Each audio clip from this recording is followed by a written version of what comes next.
Greetings and welcome everybody to episode 8 of the Cleric podcast. This is NPR and you are joined by Landen Hansen.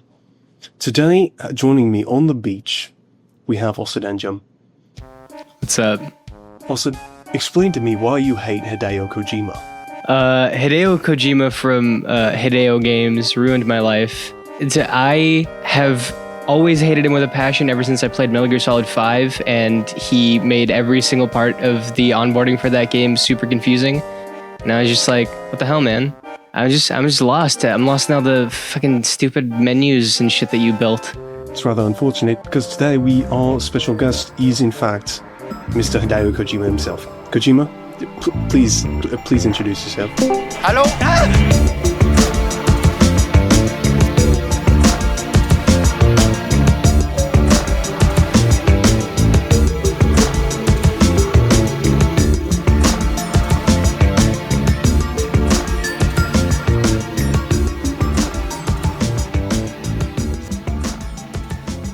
Yeah, so Hideo Kojima, he joined us for a split second, but he had to leave. He's a very busy guy. Yeah.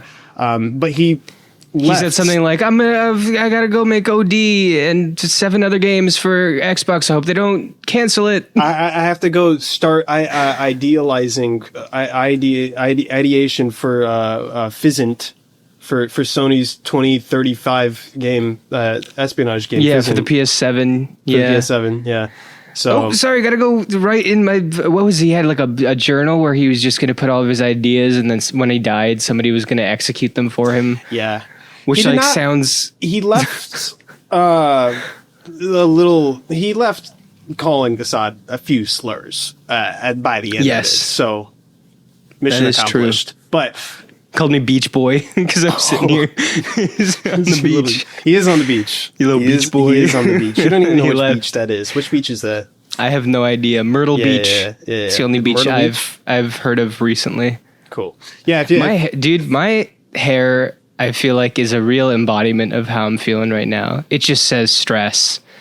My hair, it's not. I mean, it's usually not that great, but it's yeah. Okay, I'm curious. How are you really? Like, I don't mean how are you in the sense like, oh, how's it going? And it's like, oh, fine. Like, I mean, like, how are you, like, as a person? I am deteriorating slowly. I'm falling apart. That sucks. I'm sorry. I mean, hey, look, a lot of good things. Honestly, it's a lot of objectively good things happening way too quickly in succession to the point that I can't keep up with all of it. So it's like, I don't even want to really complain that much because a lot of it is like, hey, that's really good that I'm doing that. But it's also like, there's not that much time in the day. So, you know, I feel like you've been in a similar spot. Yes. Well, what you've said has been my life.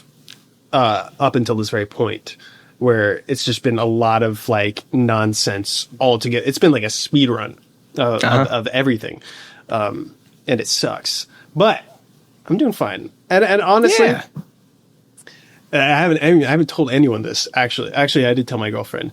I just found out I had COVID. I literally have COVID right now. Yeah. Dude, COVID in the big 2025. That's embarrassing. In the big 2025. We had to delay this podcast because I was at work and I was like, oh man, I'm feeling sick, Asad. So like, just so you know, I think I should be fine. Just so you know, we might have to delay the podcast. And the second I got home, I immediately just went to bed. I was like, I can't do this. I'm sorry, man. And then the next day I woke up and I was delirious. Like I was laughing hysterically in bed, just like, oh my god, I can't. That's because you were watching Gamescom. And you were like, I was watching Gamescom. Hour 35 of Gamescom, and you were like, oh, it's like, how could you? I was like the Joker in bed. I couldn't regulate temperature. You were the Joker in bed? I was. Explain how the Joker would be in bed, please. Go on along. Both really hot and really cold at the same time. So that's how that kind of makes sense to me. Yeah, it does. But like I was like sweating while freezing, and I was like, I could not believe how every single trailer, minus like 1 or 2, was just a bad trailer. They weren't bad games. They were bad trailers. Like, I don't understand how I don't know. That entire event was like just Yeah, it was a little not the strange. Even like starting with Silksong and then having like a completely musicless like gameplay trailer behind him, and it was Yeah. like come back 48 hours later. It's like, he said it's coming out this year. Yeah. But did he give a date? No, I assumed that. But well, by the time this is out, people will know whether this is the case or not. But there should be an event tomorrow. Oh, okay. That I think is supposed to tell the release date, and if it doesn't, Jesus Ridiculous. Christ, just get on with it, please. Yeah, You know what? Maybe it's out by the time this because I'm 50-50 on the chance that it's getting shadow dropped. So that would be the best way to, garner back some goodwill with the audience. Because but also it doesn't matter. Like they could put it out December 31st, whether it's coming out or not. Like when it happens, people are going to forget about the fact that they were annoyed during its release cycle. that's totally fair. Man, yeah, what a freaking show though. Oh, but I mean, dude, what a freaking week, man. I've been like stressing like crazy trying to get this Metal Gear Death Stranding video out. But man, dude, like this illness, this COVID, I didn't think it was COVID at first because it's like, I've had COVID before. I can still smell and taste just fine, but a lot of the other symptoms felt familiar, and I was like, oh wait. And like my girlfriend, like she was like, do you have COVID? And I was like, no, I've had COVID before. No. But that set the seed, and I was like, oh, I have a COVID test. I should just go take it. Why not? And I took it literally like an hour ago, and it's like, oh, positive. So, Yikes. I mean, do those expire? I don't know. I looked at the expiration. It was it expired in 2026. So, oh, okay. Yeah, I'm still good. But I'm feeling a lot better. Yay. Just stressed out over this video and then getting COVID in the middle of it, which did not help me at all. But I don't know, COVID's kind of a timely thing for the topic at hand here with I guess so, yeah. 2019's Death Stranding. Not necessarily like, 1-to-1, but there is a parallel here between COVID and Death Stranding, to which we'll get into it in just a second. But I don't know. Is there anything else you wanted to touch on before we get into the topic at hand? No, dude, I'm down to get straight into this thing. Yeah, we haven't done like usually the episodes are all about like us talking about a bunch of different games, but just focusing up on one game, also a game that I genuinely never thought I would play. Yeah. Like I would like you started it and I kind of started making fun of you for it. Because it's always just been one of those. I mean, like not making fun, but I was just like, I don't think I'm gonna play this. Yeah. It's not in my wheelhouse, not on my radar, whatever. And then something just possessed me to do it, and now here we are. And I have to face the fact that was I a hater for the right reasons? Was I not? Is Death Stranding secretly Game of the Year 2025? Yeah, find out. We'll see. We'll see. Before we get into that first, so the topic at hand is Death Stranding. But after that, we'll get into what we are playing, which we are playing Death Stranding. But there are some other Stray games that we are playing. I'm playing Death Stranding 2, and I also played a little bit of PT as well. Oh. So I've been in the Kojima verse, as it were. So I have a lot of insight on that. And then I know that you've been playing a lot of games. You got like Cyberpunk, Velvedek, Shadow of the Colossus, which we talked about last episode. Not last episode, but the episode before that. Yes. Quite a lot. Among many other things. And then at the end of the episode, we also have Asad's Indie Corner, which is the indie game you should wish list and maybe even play. But before all that, thank you for joining us on Code Cleric, a gaming podcast. This is an independent... Oh, the COVID came back. The COVID came back. Excuse me. This is an independent production supported by the likes of you, the view folk out there. And if you want to support us, follow us on YouTube, Spotify, Apple Podcasts. Leave a comment, leave a review.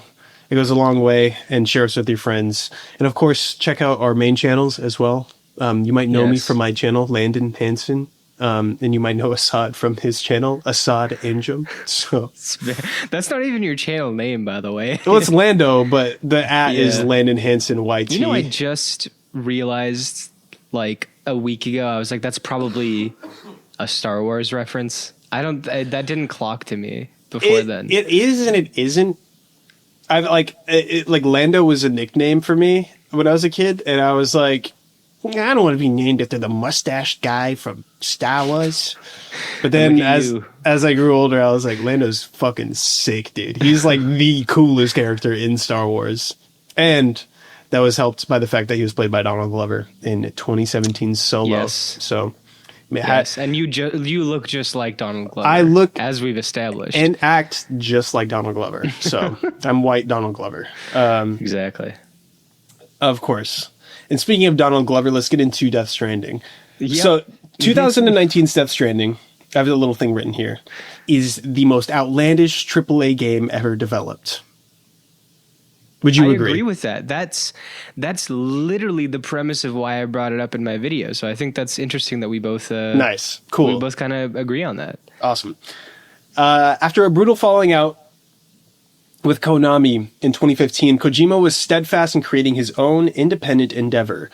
By utilizing his industry connections, Kojima was able to partner with Sony, who significantly invested in the auteur's vision for a brand new genre of game, a quote-unquote Strand-type game, if you will, which is essentially an asynchronous multiplayer game where each player is connected despite everyone playing a single-player game. So upon launch, Death Stranding was divisive, with many lampooning the boring gameplay loop, overtly long cutscenes, and avant-garde storytelling. However, over time, most have reflected positively on their experience with Death Stranding, especially in light of COVID-19, which the pandemic shined a light on a lot of the themes of the game. The sense of isolation. Everyone's siloed off and quarantined, and you have to go and bridge them together. It was the fact that he did that right before it is COVID. Kind of. I think we'll maybe get into this later, but I think that's really, really helped the reception of this game. I think so too. And kind of brought its beauty into light a little bit more. And listen, dude, sorry if this is too much. I think Kojima literally created the pandemic, but I don't want to give him too much. I don't want to give him too many flowers, but Kojima gave you COVID for the video that you were putting out. He was like, you can't reveal government secrets like that, dude. He went to my bed as I was sleeping and injected COVID-19 into my Joker. veins. Don't say that. You, Joker, and Kojima walk into a bed. Yeah, that's a fun time. That's okay. So the COVID-19 pandemic once again added levity to Hideo Kojima's prophetic storytelling within video games. He's also seen as prophetic for his the ending of Metal Gear Solid 2, which is eerily similar to the climate that we live in today. Where was I? In 2025, Death Stranding is seen as one of the most bold and unique AAA titles ever developed, with many now viewing it as one of Kojima's boldest and most original works, which begs an important question to be asked. How does Cleric feel about Death Stranding? Let's explore the perspective of a virgin Death Stranding hater and see how his opinion shapes up to the Chad Death Stranding enjoyer. In the year of our Lord 2025, is Death Stranding good? Is it overrated? Is it dumb? Is it gay? Is it straight? Is it racist? Is it homophobic? We're about to find out. So, thank you for joining us, Asad. For starters, I want to know, what is your experience with Death Stranding prior to playing, and by extension, what is your experience with Hideo Kojima games in general?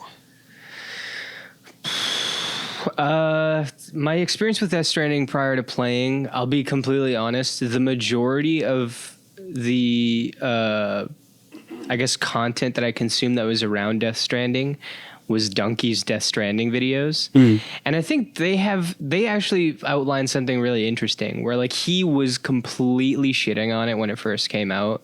And I think that, I don't know if it was from him or if this was like a broader thing that he just like put more attention to, but the whole like strand type thing, and specifically making fun of the fact that like strand type just meant like if you reduce it, it's like walking around fucking stumbling over boulders and things like that. Like, oh wow, cool strand type game you got over here. I think he contributed to that a decent amount, and it was one of those games that I did get other perspectives, and I had perspectives from like a few channels that I saw that I knew were like big Kojima fans and stuff like that. And some of them liked it, some of them didn't like it. But I knew 100% that it was not a game that a lot of people like universally agreed on. It was one of those.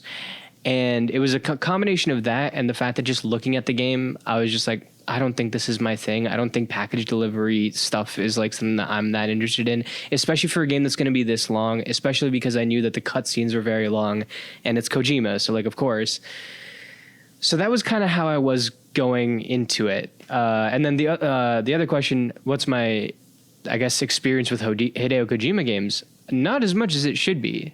I'll say that. I have always planned on going through all of the Metal Gear Solid games. I know a lot about them. I've played bits and pieces of 1 and 3. I do plan on playing 3 when it gets remastered or remade here, which literally tomorrow by the time this video, or I guess nice. Comes out. So yeah, it'll be around the time that this releases. Yeah, I don't know if I'll have the time to get to it right away, but definitely looking forward to that, especially if it's good. And then Metal Gear Solid 5 is the one that I've played mostly from him, but I've never finished it. I've given it a crack, I think 3 times. And then the most recent time I was like, I definitely have to finish this. And I haven't played it in like maybe 3 months. And it's not even, I think the game's really, really good. I don't know. Maybe it's not for me. I don't know what it is, but yeah. I don't know what it is about Metal Gear Solid 5 either, because I've tried playing that game multiple times, and this is before my Kojima kick. So I feel like if I go to it now, I'll actually latch onto it, like how I've been wanting to. But whenever I tried to play that game, I tried playing Ground Zeroes, and I was like, what the fuck is happening? I tried just getting into the main game itself, and I'm just like, I don't understand anything, and I'm just overwhelmed, and I'm like, what the fuck? I kind of was just down for like stealth espionage shit, and I'm being thrown into this random world, and I just I didn't care for it at all. But I'm due to go back to Metal Gear Solid 5 and actually give it a try this time, because I look at that game and in terms of gameplay, and I'm like, holy shit, that looks fucking awesome. Like, yeah, it looks like the perfect stealth game to me. Yeah, I mean, I think that the tactical elements are really cool, and I like playing around with them. I think maybe there's just like where a lot of people see the openness and the ability to do anything at any time. Like sometimes it's a little bit easier for me to start viewing it as like a bit of emptiness of like, I don't have a direction and I don't really know what to do, and it's kind of I guess the roadblock is my own creativity. But I've just never been the most creative gameplay type of person. Like I'm never the kind of person who plays a Devil May Cry game and tries to max out the skill meter and like change up what I'm doing like constantly. Yeah. So I think maybe that has something to do with it. I don't know if that's the case, but yeah, it's a game that I recognize the merits of. It's just for whatever reason I can't vibe with, and it's kind of weird to me that I'm gonna probably finish Death Stranding, but I don't know if I'll ever finish Metal Gear Solid 5, even though that seems way more up my alley. Well, Metal Gear Solid 5 isn't finished in and of itself, so that's true. That's also true. You're not really missing out, I don't think. But it's really interesting though, that because you're a stealth guy, you like stealth games. You have your video, Why Stealth Sucks, and what? Well, I just thought like I think people who maybe found me from that video or whatever, because it's my biggest video on that channel right now, and I get a lot of comments on it of people who just like looked at the title of that video and were like, oh, so you hate stealth.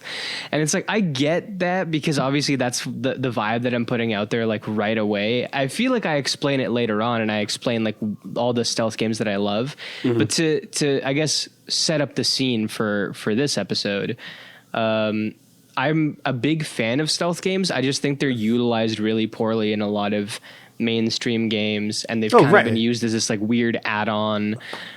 So I don't like stealth when it's implemented poorly and like kind of haphazardly. But real true stealth games, even though like I haven't played all of them across the board, I haven't played enough of Hitman, even though I like it. I haven't played enough of like the Splinter Cell series and stuff like that. I still do really enjoy it when I get around to it. Right. Well, that's what I was saying. I was like, well, you like stealth. No, you're 100% right. I'm clarifying more for like the audience in case that's how they have a view of me. Like, yeah, you're in the right here. Okay, I got you. Yeah, Asad hates everything, so exactly. But I found it fascinating that you haven't really delved into Metal Gear like as much, given that you do like stealth games. Yeah. And so I'm actually really excited to hear what you think about Snake Eater when that comes out. Because I played that game recently, and that game's fucking awesome, dude. Like, Metal Gear Solid 3, that's some cream of the crop shit right there, man. Holy shit. But yeah, I guess for me, I didn't get into Kojima games until literally just this year. It was like, I started with I played Metal Gear Solid 1, like over a year ago. And actually really liked it. Like, I really enjoyed it. I was like, what the fuck? It was like a moment with like Final Fantasy VII where I was like, holy shit, PS1 games are like actually good. Yeah, it's I was like, fire. of course. I was like, oh my God. Like, and so I had a really great time with that game. But I took a really big break because I was like focusing on other games. And then I went and played Metal Gear Solid 2, not too long ago. I think like literally right before we started the podcast. And had a great time with that. Not this podcast, but like the podcast in general is what you're saying. Yeah. The podcast in general. And had a really great time with that. I actually think that game, that game gameplay wise is not as good as 1. Oh, interesting. Which is crazy. But yeah. I don't know. Like, that game plays really well if you know how to play it. But if you play it under the assumption that it's going to play like any other game, it plays like complete dog shit. Dude, I like it is not good. But Metal Gear Solid 3 is like that like happy medium. It's like you still have to meet the game where you want to play it, and then it'll meet you. And that the gameplay in that is sublime. I actually really, really appreciate it.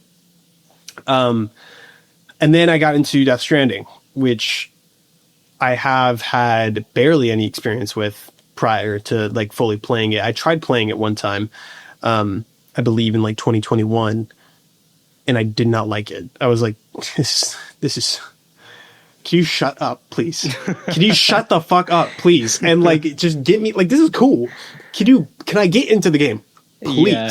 And like every 5 seconds, another fucking phone call. And I was like, I have PTSD from that stupid little ringtone. Dude, it's an awful noise too. Like, it is not a good noise. I was really pissed by it. I did not have the patience for it. And I was like, Death Stranding, you're out. I'm sorry, pal. I'm sorry, Kojima. This is dumb. This is stupid. But when I started it up again, I kind of came at it and I knew going into it that I was like, okay, this is going to require a lot of patience.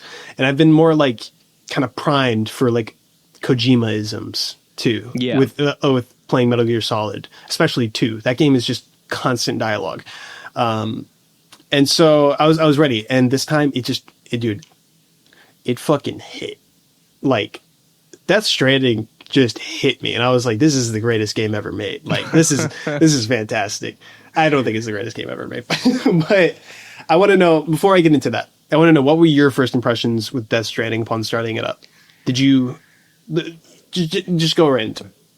Yeah, I feel like I should also probably clarify here at this point, I'm not done Death Stranding. I'm most of the way through episode 5, which I know there's like 15 episodes, I think. So 14. from 14, But like, okay. the 14th episode is like the post game. So there's really 13. Okay, yeah.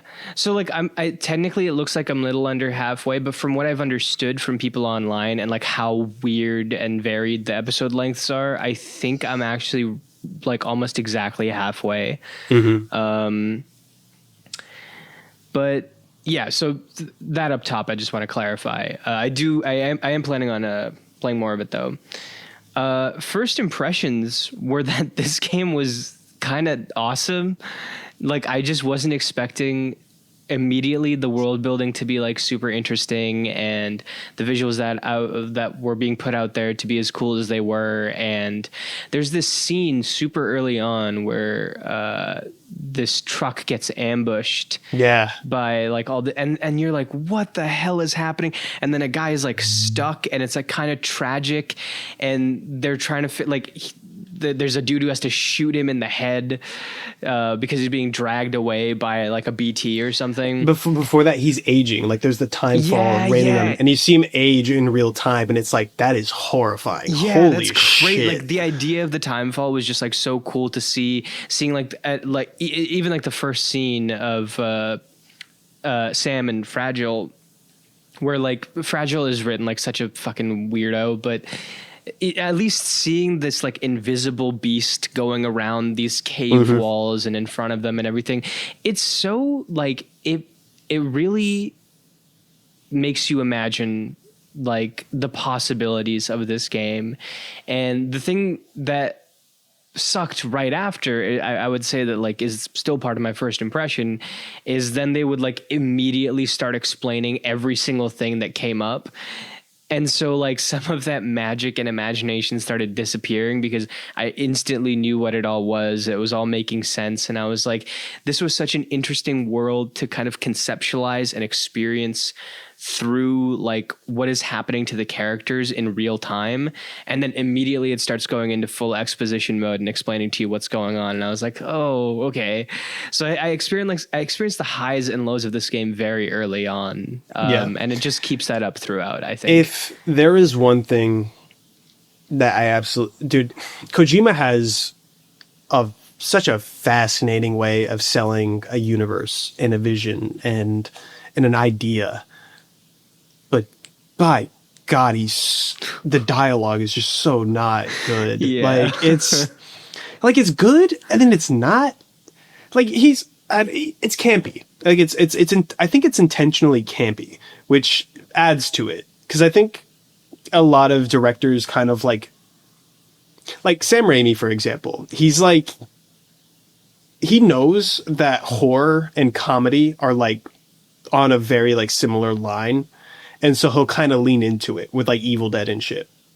And I think Kojima's in like a same wavelength, except his is just a little less like overt, where he's like, yeah, this is a horror kind of like infused world. And here's just like this random, like here's like this sterile, like adult kind of dialogue, but it's just really strange. And like no one seems to be a real person. Like no one here seems real. Convincing, you know? But I don't know how much it's like, how much is intentional camp. I wonder if there's like a language barrier element to it as well. I know he watches like a lot of like Western media, but from what I know, like every time he does like interviews and stuff, it's usually in Japanese, right? And he just has like a translator. I don't know if there's something lost in translation, because like, you know, you talk about Sam Raimi and like, he'll like, you and me can rule this city, Spider-Man. Like it's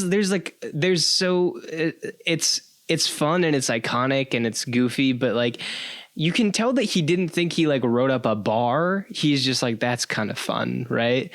But when Fragile goes, because I'm fragile, but I'm not that fragile, and she says it like, I swear, like multiple times throughout the story. It's like, you know, Kojima was sitting there and thinking he was just like writing heat. Like, you know, he was so proud of it. It's like, there's a quote.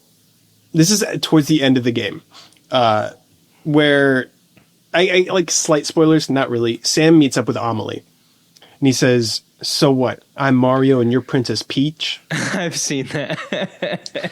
And then she says, you'll be my, like, something immediately after that, you'll be my Mario and I'll be your Princess Beach.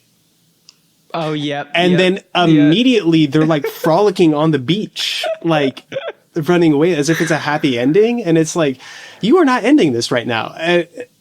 Oh man, dude, the ending of this game, we won't get into this episode, but like the endings of this game, I could not stand. I was it was like, it's intentionally a slog to get through. But then it's like really satisfying at the end. But at the very end of it, I was like, oh, thank God it's over. Oh my God, that so much time was invested in that fucking ending. But we won't touch on that today. But I don't know. Because at the same time, it's like, he has Norman Reedus as the main character. He's like known for making like American centric media, even though it's Japanese, you know? Yeah. I feel like this game was intentionally designed to be like an English kind of narrative, you know? Like it takes place in America, you know? And so like, I don't know. That's what's so fascinating about him is like, what is intentional and what is not? Like, what are you good at intentionally and what are you bad at? Like, we really don't know. And I could say like, playing all the Metal Gear games, those games are campy as well. And I think it is intentional. It is most certainly intentional in Metal Gear. Yeah. So I feel like there's something similar here with Death Stranding as well. But would you say like it gets as ridiculous as like I'm fragile, but I'm not that fragile, or I'll be your Princess Beach? Like, is that the kind of stuff that you could see in Metal Gear Solid?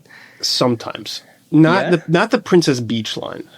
I think, honestly, bro, I think Kojima's just surrounded by yes men who are like, absolutely, like we'll put in anything. Like no one's gonna push back on Hideo Kojima for writing that line, you know. Honestly, I wouldn't either. Yeah, exactly. It's like this is his vision, you, bro. You figured it out. You know something I don't. So yeah.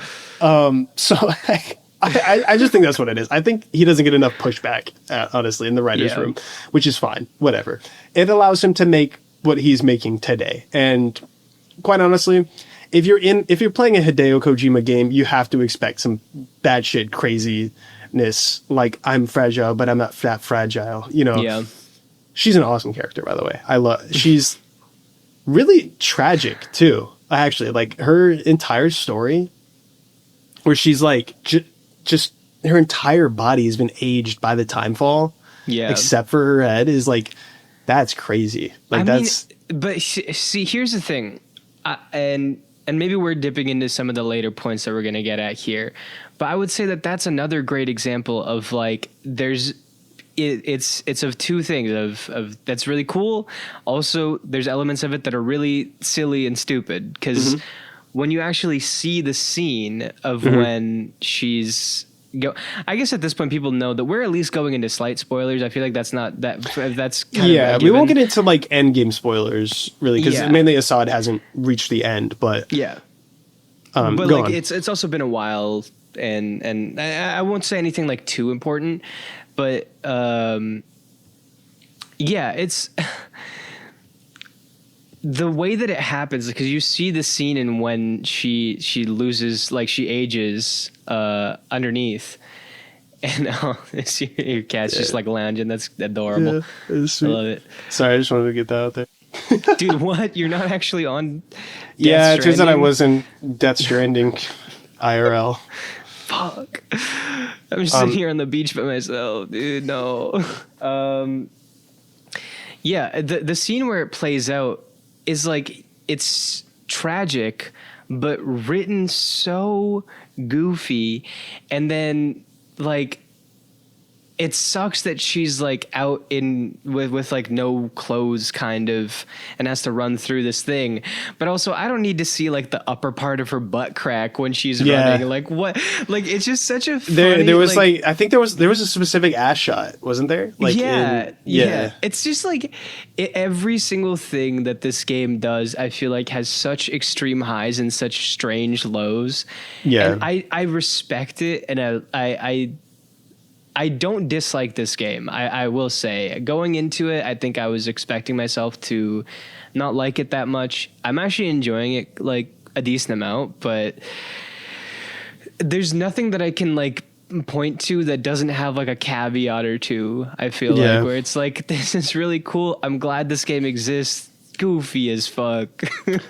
I'm just glad there's no, because Kojima's gotten some flack for over sexualizing characters. Quiet. What could you possibly mean? I don't know. was a big one.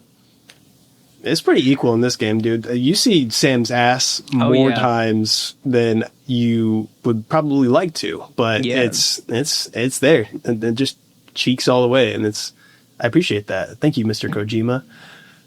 You notice all these PlayStation characters have been stripping down a lot more recently. You know what I'm really curious about is Ghost of Yote. They haven't.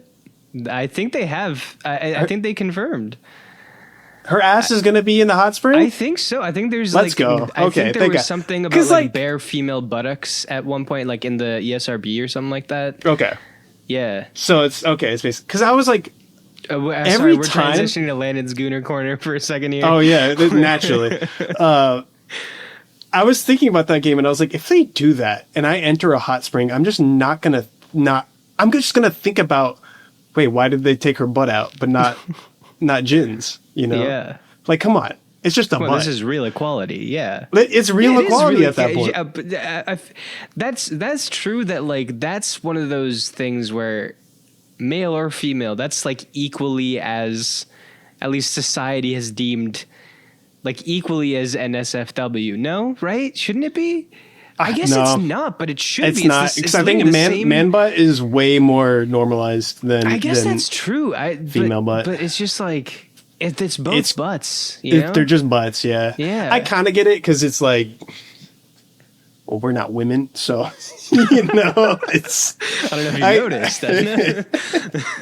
But I don't know. I think it makes sense for Ghost of Tsushima and for Death Stranding to have lots of ass in it, but yeah, that's getting out of the Gooner corner here. Yeah. When eventually you get past all the cutscenes and you get thrown into the world and finally into the gameplay loop. And I want to know, did you find it satisfying? This delivery man simulator, just taking packages across what is supposed to be the United States. Right.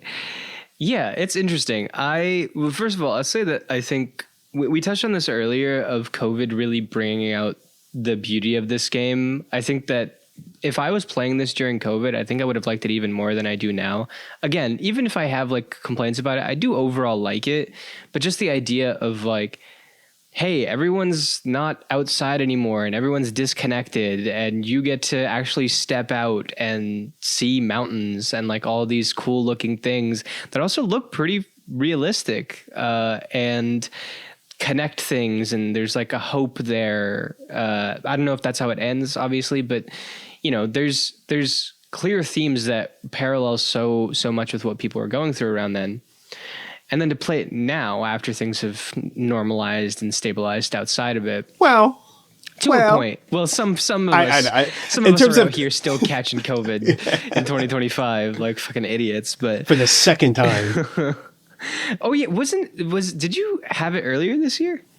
No. Or just like earlier at some point? I had it earlier, like in 2022. Okay. Yeah, that's when it got me too. I got the bug. But yeah, did I find the gameplay loop satisfying now? I think in broad strokes, yes. I think how simple it is, but also just your obstacles being just like a small cliffside that you have to get over. Also just seeing what the things that people have left lying around that just instantly make your journey like way faster. I hardly put down any, ladders or PCCs or anything of my own. I'm usually just using other man. Just not a team player at all. Well, you know what? I'm just thinking. Oh no, Jesus Christ, Cat. I'm thinking about it now, and I kind of didn't even think of it as like leaving it for other players. I guess that thought didn't come into my head as much, and now I'm going to be like, oh, you know what? I will put something down. Yeah. Because I just don't usually, I don't engage with a lot of multiplayer, like Dark Souls. I don't really do, like, I've never done like the PvP stuff. Usually I don't like getting invaded by randoms. I'll usually just go into offline mode or if there's like offline mode entirely, not offline mode, but I just like will try and avoid having invaders. I forget how you do that. Yeah, there's some way to I do honestly it. like I've gotten through those games on online mode without any invaders really Then at maybe all. then maybe it is online mode, and I'm not getting invaded. I know that I can see everyone's little messages and stuff. Oh, okay, so that is online mode. Yeah. I forget what the settings are and if I even change anything, but typically I don't get invaded, and I'm cool with that. So yeah, I think it's just like a little bit different. So yeah, I wasn't even thinking about it in the sense of like, hey, somebody else could use this. So now I actually will start putting stuff down. No, it's really, it gives me a lot to think about when I'm playing this game. Because, well, I guess this gets into one of my questions, which is like, what do you think of a Strand type game? Which this is it. Like, playing a multiplayer game, but you're still affecting other people's worlds. I mean, playing a single player game, but you're still affecting other people's worlds, and they're affecting your in-game world as well. And the game does a really interesting thing where the more network you expand, like the more you connect to the chiral network. If anyone's listening to this without video, Landon's cat is just mauling him. Yeah, I was just climbing on my. She's laying on like immediately behind my neck. Oh, nice. Actually, right now, she's really cute. She left. Okay, I'm sorry about that.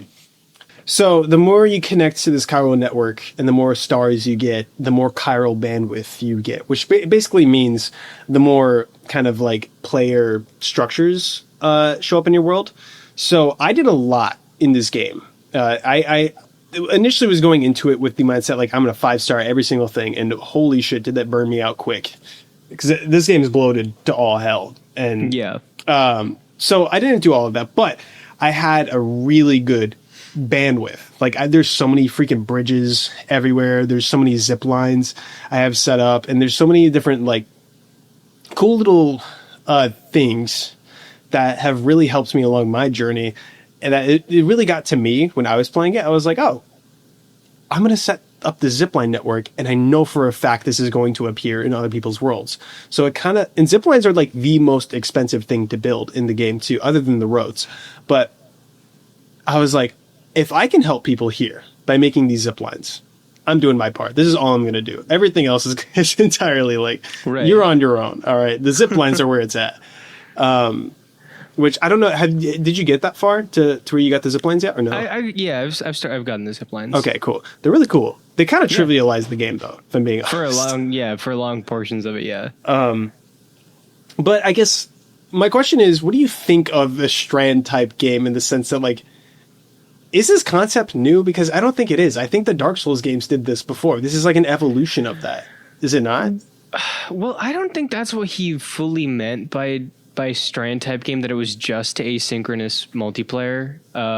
Because then, yeah, you would say that Dark Souls, at least in the sense of, helping people out with notes, even if you couldn't really, well, I mean, there were some kind of workaround ways to share things with people and do that.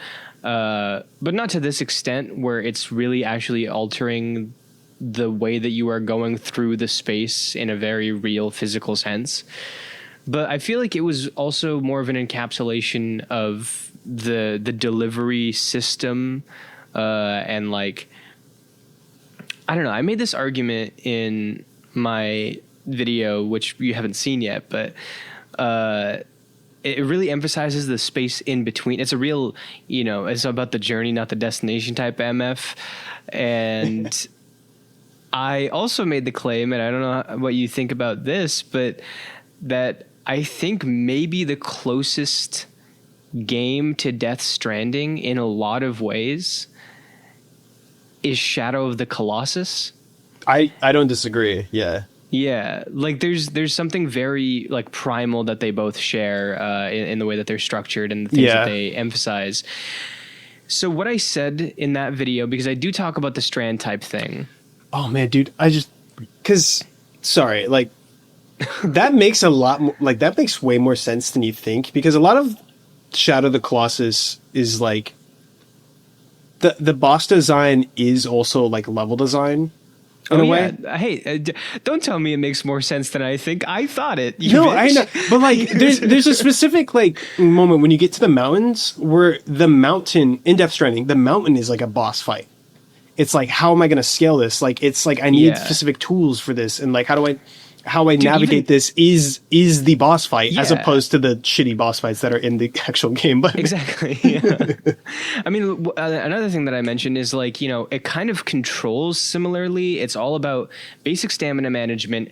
Holding down the two triggers is basically like most of how you're interacting with it. And then it sort of takes this outer facade of an action game with, Shadow of the Colossus having it kind of cosplays as like a melee action game, because Wander has a sword and he kind of has like the appearance and like all of the aesthetic, I guess, elements of what would be a melee game, but it's not a melee action game. yeah, and similarly, like this obviously does have shooting, but it seems much more equipped to be like this big third-person action game. But really, it's more about environmental interaction, and that's the real difficulty around it. So I think they do share a lot of things. Yeah, and maybe Death Stranding isn't the first Strand type game. Maybe it's the first Colossal type game. Whoa. Or the second Colossal type game.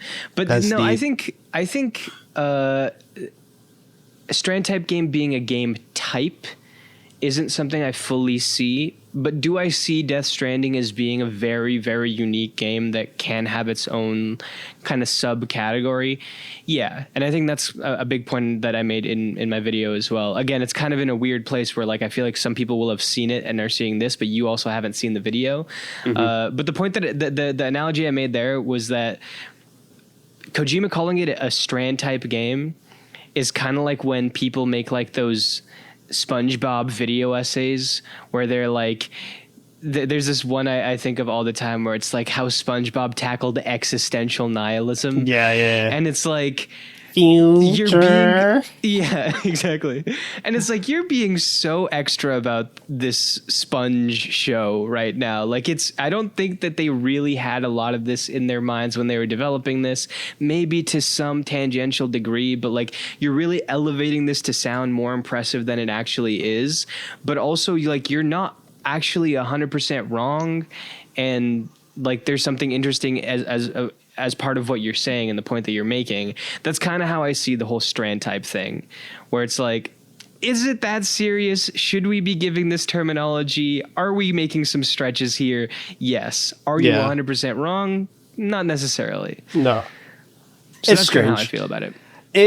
I don't know. It kind of goes into this like Kojima, like self evangelizing thing where he's like, I invented stealth, so I'm going to make a new genre entirely. Yeah. And it's like, cool. All right. That was definitely the goal that he had. For That's sure. the reason why he went around saying it's the first Strand type game.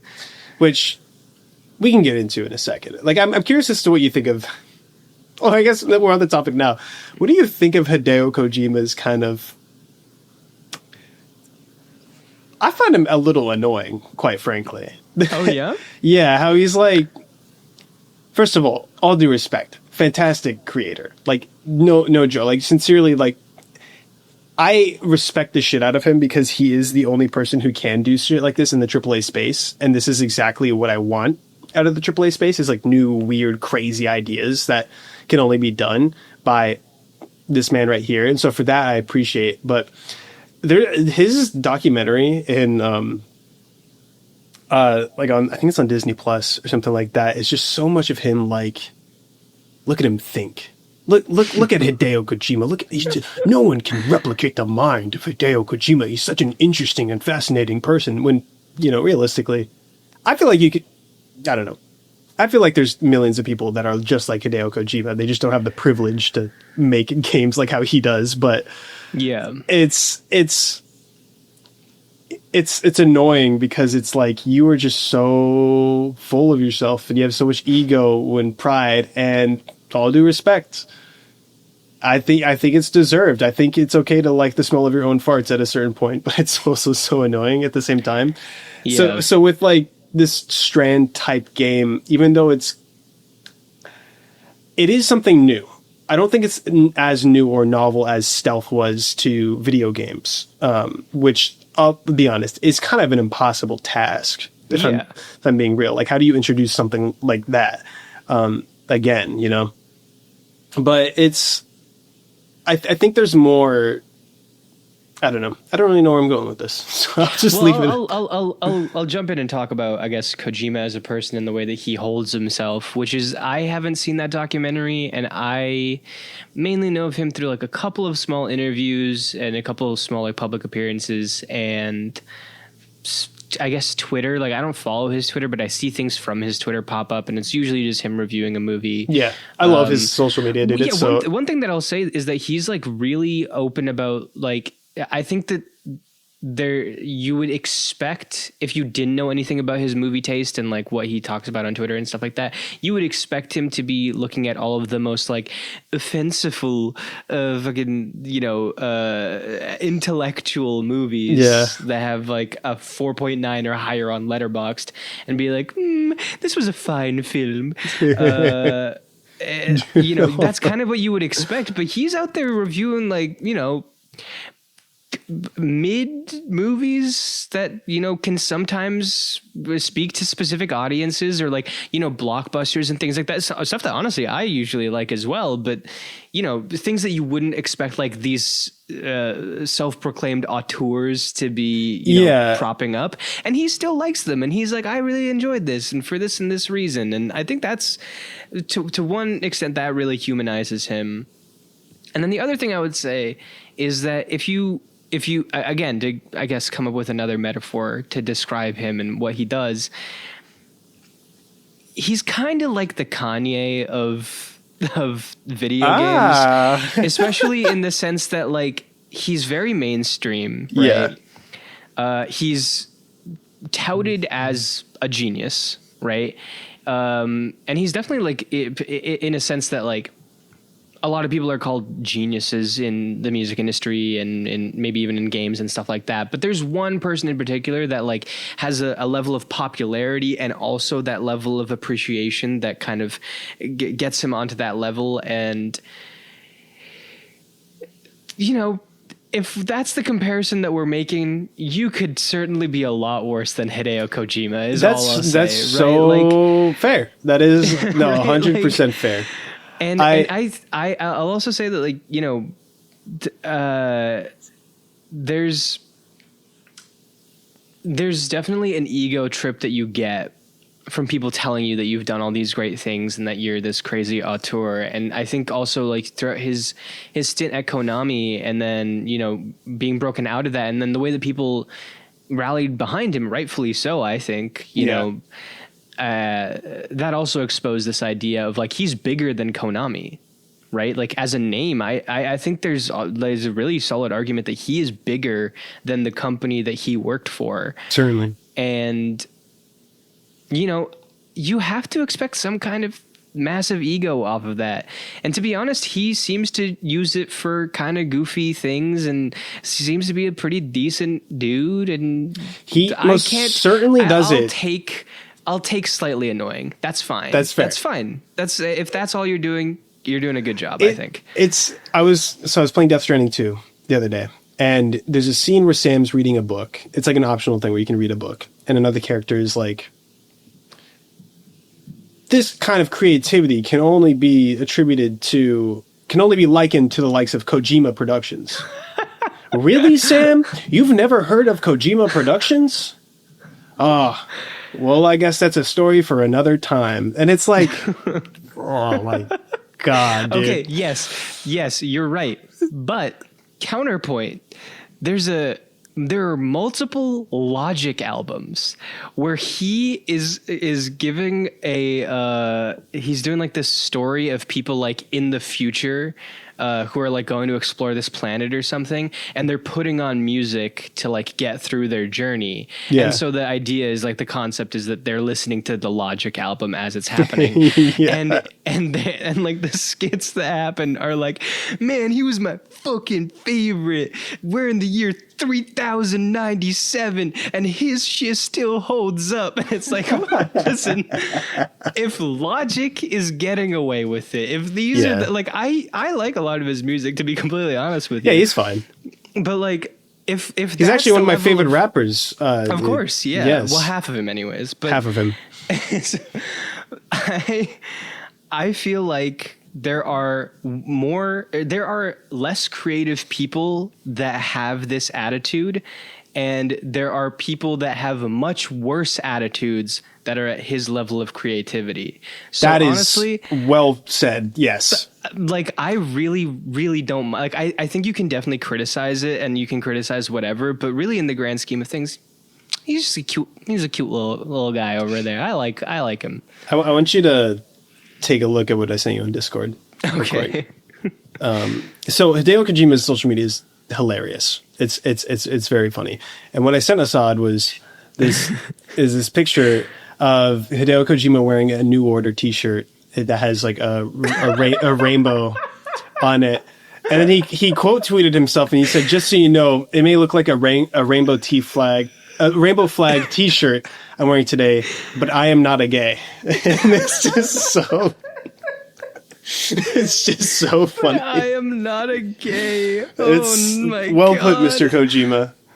And the funny thing is, I know for a fact he doesn't even mean that like offensively. No, he's that's just trying to clarify. He's like, just so you know, like, but it's just so funny, man. It Oh my is God. amazing. I love him. But yeah, I don't know. It's like that's very well put. He could be worse, and I actually think that a lot of it's very amusing. And I'm in for weird shit, and I really appreciate that there's weird shit. There's just so many like moments where I'm just like, get a load of this guy. Like, wow. Yeah. Going back to Death Stranding though, as the game itself. So there was a specific moment for me where this game it hit, and I want to know like what was that moment for you? Because for me, there was moments before that, like the intro cutscene does a really great job of setting the mood, setting the tone, and just like really getting into it. But another moment was the BT introduction scene, like with the truck, like how you mentioned before. That was like, wow, that's amazing. But the real first moment that hit was when Low Roar's song, "Don't Be So Serious," started playing. Yeah. Where you're just walking and you're just expecting to hear the silence, and then it just zooms out and this really somber, melodic, almost like indie music just starts playing, and it's like, whoa. Yeah. Wait, this is peak. This is amazing. Yeah. The needle drops in this game are for the most part really good. There's some that I think they lean a little bit too poppy for the vibe that the game has, but that one especially I really, really enjoyed as well. Yeah. I don't know. It's something I haven't like, a few games have done.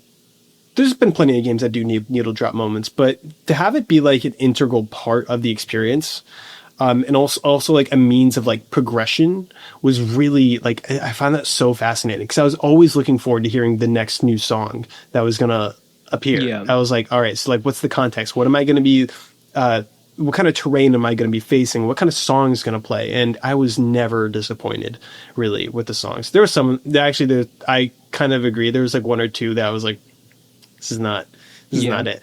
But for the most part, I really liked it. And I really I do like at my own playlist, I'm just listening to Low Roar a lot.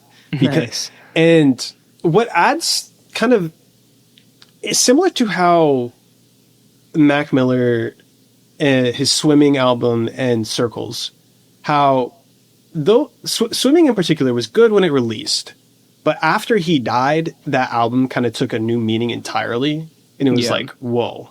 Anthony Fantano crying meme, yeah. Yes.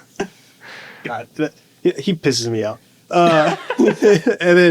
And then Circles, you listen to that and you're like, holy shit, this is amazing. And it only hits as hard as it does because he is dead. The main singer of Low Roar died after the game released. Oh. And it has like a similar kind of feel to me where it's like this hits, and because I know that this guy is dead, it almost adds like more to Death Stranding, which sucks. It's very unfortunate, but it also is like art wise, it's like, wow, that's amazing. That's like the vibe is enhanced. Maybe Kojima killed him, but it's like he sent him COVID. Oh, that's dark. I feel bad. Oh, no. Oh, no. That's fine. And I mean, but I don't know. So like those moments really hit for me. But I want to know, what was like the specific moment when you played this game where it's just like, oh wait, this is it. This is awesome. Honestly, I really vibed with anything that was just like a very strange visual. Even if like I didn't fully understand, I couldn't like ground it very well.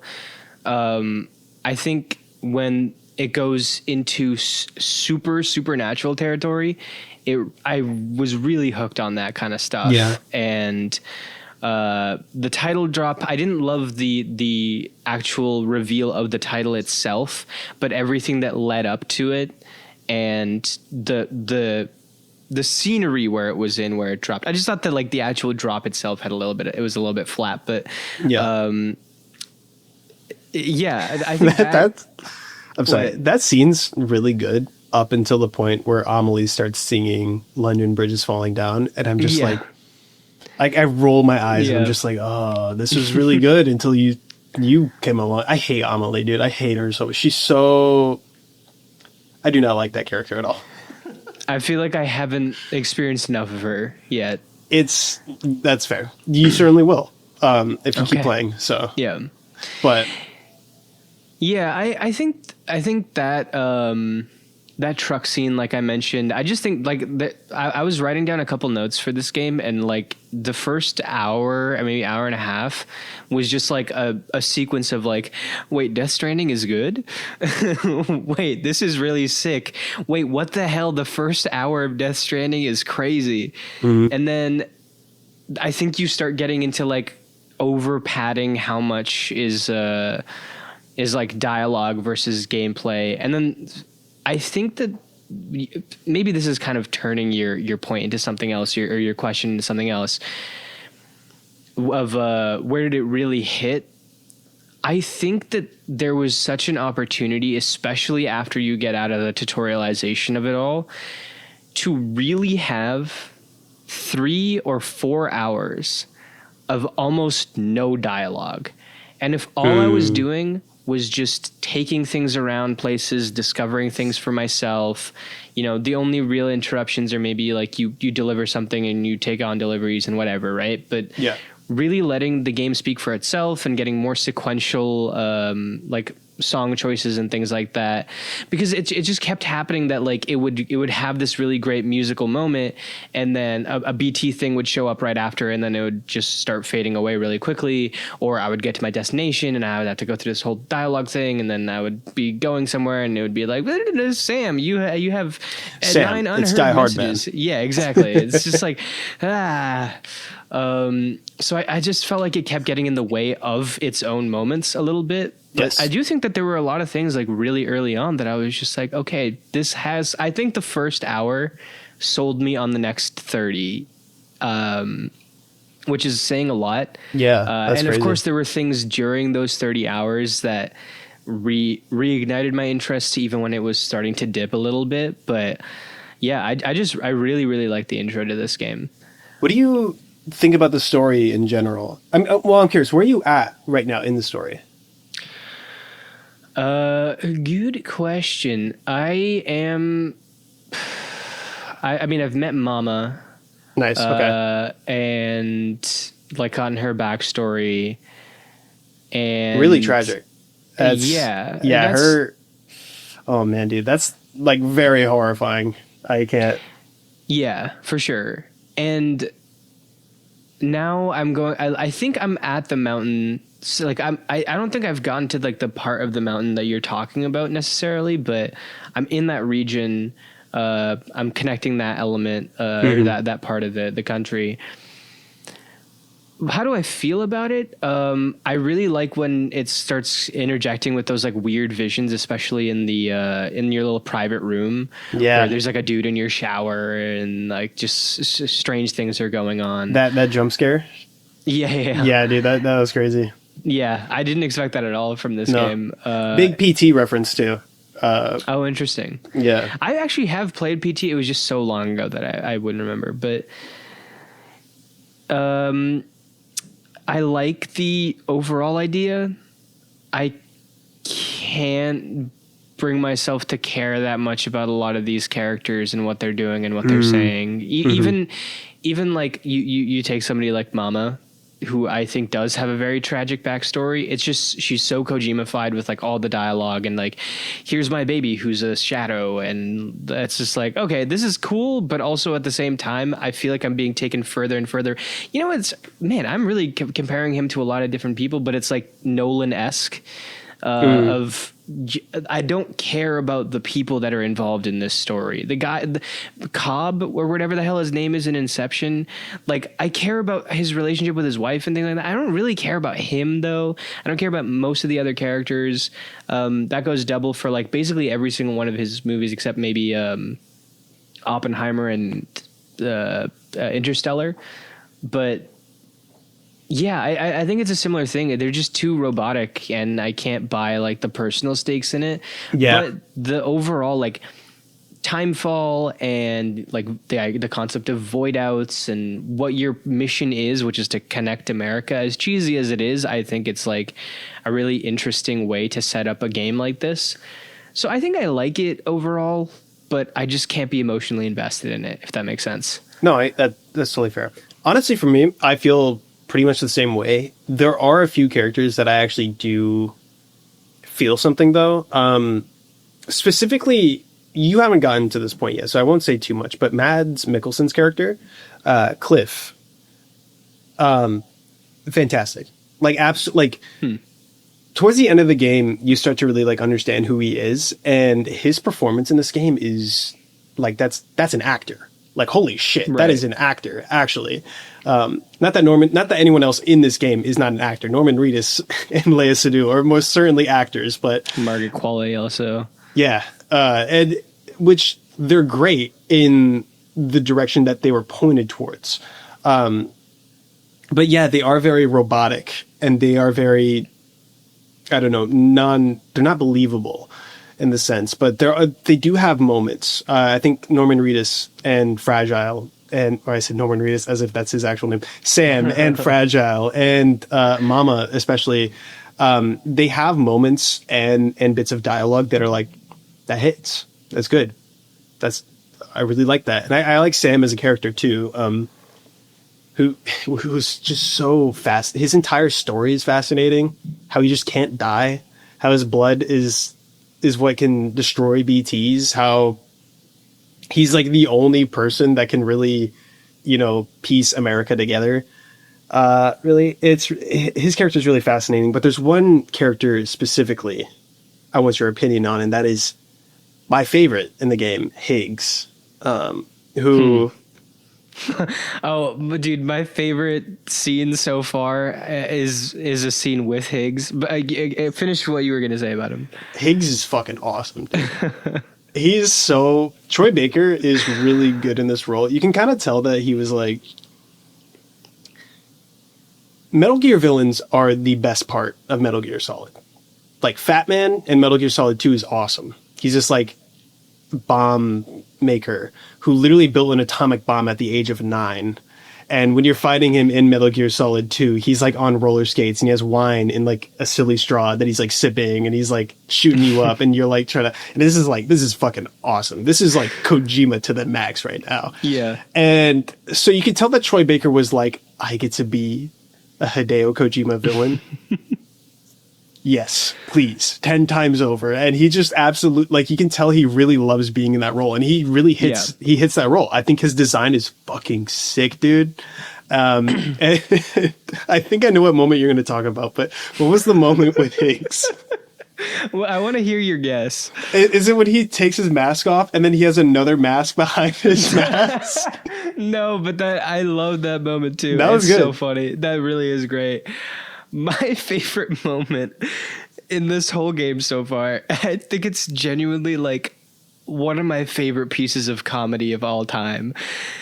And it's just like the network goes down for a second as you're taking a delivery and some motherfucker walks in with this package and he's like, sorry, you have to deliver this directly to Fragile. Yes. And he looks and sounds exactly Exactly. like Troy Baker. Yeah. And you're like, his hat's not even down. You can see his entire face. And Yeah. he's not disguising his voice at all. And it's just Troy Baker. And he goes, careful, it's fragile. And he gives it to you.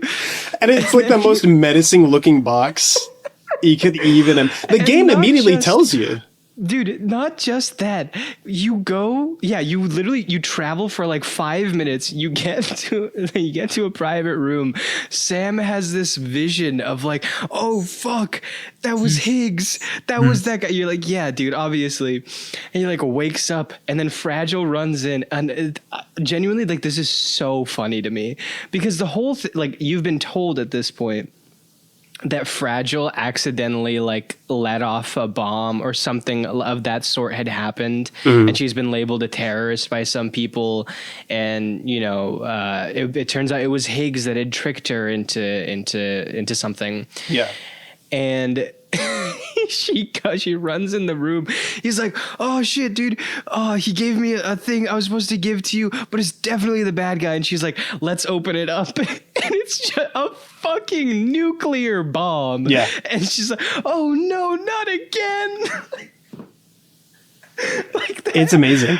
I think that's so funny. Dude. Like, just the idea of like, oh no, he strapped me with a bomb again. Like, that's Again. a cartoon premise. It is a cartoon. He's a cartoon villain. Like, That's actually. a Tom and Jerry ass moment, like where it's just like, oh fuck, not another nuke. We gotta throw it into the bottom of the ocean. That briefcase might have been filled with Acme dynamite. Like, Dude, it's. actually, oh my god, I love the way that it plays out. It's so funny of her just like freaking out over the fact that like he gave me another bomb, but it's like, how is there a video game out there where a genuine plot point is a dude gives a second bomb to the same character he once gave? It's literally a nuclear warhead in a suitcase. That's, I don't know, maybe it's just funny to me, but It is hysterical. What's crazy? I love that moment. I didn't get that cutscene.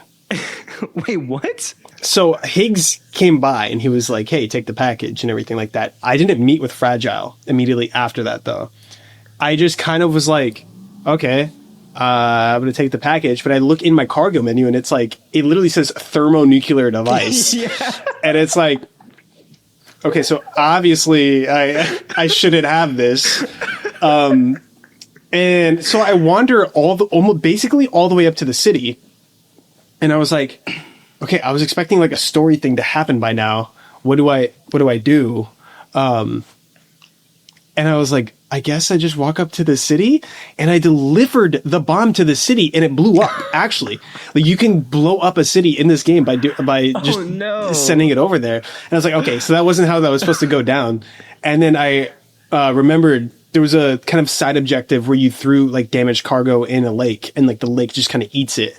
And I just was like, I'm just throwing this bomb in the lake. And that was what you're supposed to do. Oh. And then I got the cutscene with Fragile after the fact being like, Sam, I don't know how you knew that, but thank you for saving lives. And I was like, hey, it's just another day as Norman Reedus. And it's like... Oh, wait, so is my explanation the first time that you're hearing about this? Yeah, actually. That's crazy. You have to go watch it because it was genuinely like the funniest thing I've ever. It's not played funny. It's not. Yeah. But just the idea that he wakes up from this dream and is just like this nightmare of just hearing the voice again of the person who gave it to him and being like, oh my God. And then they literally just like fumble around, open up the suitcase, you see the bomb inside there, just like freaking out. It's so funny to me. That's fascinating. That's so tragic that you didn't get to see that because it was like my favorite scene. Obviously for ironic reasons, but it was like my favorite scene in the whole game. No, but dude, like Higgs as a character is just so interesting, and He's pretty cool, yeah. yeah, his design and like his powers are really dope, and I I like the direction they're taking Higgs in Death Stranding too. He looks crazy in that. He literally looks like the Joker now. He has like a fucking electric guitar that like shoots lightning and shit, and it's like, yeah, I've seen that. This is it. This is exactly what I want from this. But yeah, but I do agree with you. Though. Going back to how we feel about the story, it's the vibes, it's the vision, it's the set pieces. I don't give a shit about the characters though. Die Hard Man can go fuck himself. All right, I don't. What a stupid name. Yeah. Deadman's cool. I like Deadman a lot. Guillermo del Toro. He's pretty sick. And did you get to the scene with Mads Mikkelsen? Did you get to like the first battle with him? Yeah. That was sick. Yeah, it was crazy. That was fucking awesome. It's like the way that he's like introduced, also like coming out of the sludge and just like it's World War One. Yeah. And you're like, I don't know how I got here, but like I'm in the middle of a war zone. This is really cool. This is cool. This is new. I haven't seen anything. The game has never demonstrated that World War One would ever seep its way into this game. And it did. Also, to be clear, this is chapter episode, whatever, 4 of the game. And the first 3 chapters probably took me like 25 hours to get through or something ridiculous. Chapter 3 is the longest, worst paced chapter. And then like it's almost like now that I've gotten to this point, it feels like maybe it was the end of like an incredibly long first act of some kind, or maybe even the first act isn't even over, but just really, really long for those first 3 chapters. And then all of a sudden you get turned into this. It's a whole different game for 20 minutes. Mm-hmm. It's cool. The set pieces are awesome. Did you get to the second one? No, not yet. No? Okay. I won't spoil what those ones are, but they are really cool. And like, yeah, the way he's presented and like how he shows up is so fucking sick. And the way the soldiers look too, how they're just skeletons in like army fatigues. It's like, this is saucy as fuck. And I can't wait to see what they do with it further, because there's some stuff with Death Stranding 2 that I think edges on that.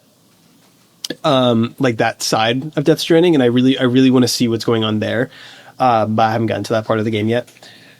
But it kind of gets into my least favorite thing about the game, honestly. It's like a really great cutscene, fantastic presentation, but it kind of highlights the objectively worst part about Death Stranding, and that's the combat. What did you feel about the combat in this game? Because honestly, like, it was fine. I especially had like kind of a fun time planning my attacks around mules, like the mule camps, where it's like, okay, I'm gonna go here with the truck. I got a bola gun, I got a mazer gun, I got like my strand, so I can like parry them and everything. And the actual process was fine. Like, I liked stealthing about and doing it and taking them down, but it was just really clunky, super easy, and just really not the best. How did you feel about the combat here? I avoid it as much as possible. I try to literally run through mule camps if I can, like not even taking people out if possible. I will say that there's enough of a resistance that they put up that it can actually get you into a bad spot and get you killed if you're literally not trying to fight them at all. So at least like it kind of forces you into that. Or if you decide not to engage with it, then it is going to be a bit of a challenge, I will say. But yeah, I don't know. It's to me, it plays a role. It plays a service. It's kind of like inverted from like a typical game where you really need to make sure that the shooting is great, but I don't know, if the climbing is kind of boring and pedestrian and whatever, then it's fine. Because it's kind of flipped so much in terms of what you're doing in this game, where the climbing and moving around is the main thing. It's like, that's got to be great. But the shooting and whatever, if that's bad, like whatever. And I kind of knew that going into it. I'd heard people say that the game, like the combat of this game is really bad. And so when I played it and it was bad but serviceable enough. I was like, okay, I'm cool with Yeah, that. At least yeah. I'm not like actively annoyed and frustrated, especially because it is pretty easy. So all things considered, I was like, yeah, whatever. That's not really what the game is about to me, so I was able to get over it pretty easily. But yeah, it's not good for sure. Yeah. It's I don't know. I like that the game wants you to play non-violently. I think that's really interesting. That's always been the case with Hideo Kojima games. Is like he's always been very like anti I guess kill your enemy, you know. There's like specific moments in Metal Gear Solid games where it's like it'll show you it's like these are the people you killed. How do you feel now? And it's like not good. And like they'll give you a tranquilizer gun, and it's like we gave you the tools to play as non-violently as possible, but you chose to be violent. But this game literally you can kill people technically, and you can cause a void out in the game, which is really interesting. It's really fascinating. Like it doesn't end the game or anything like that. Like you can like affect the environment that way.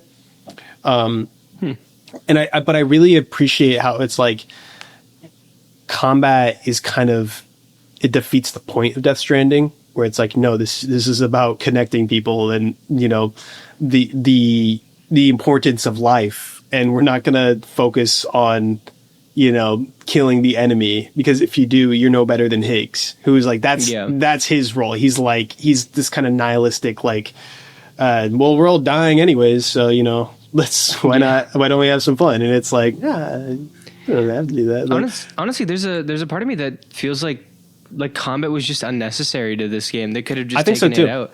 Like it almost feel, and I don't think this is the case, because it seems like Kojima was just given carte blanche. I think you can't make a game like this without being given that, essentially.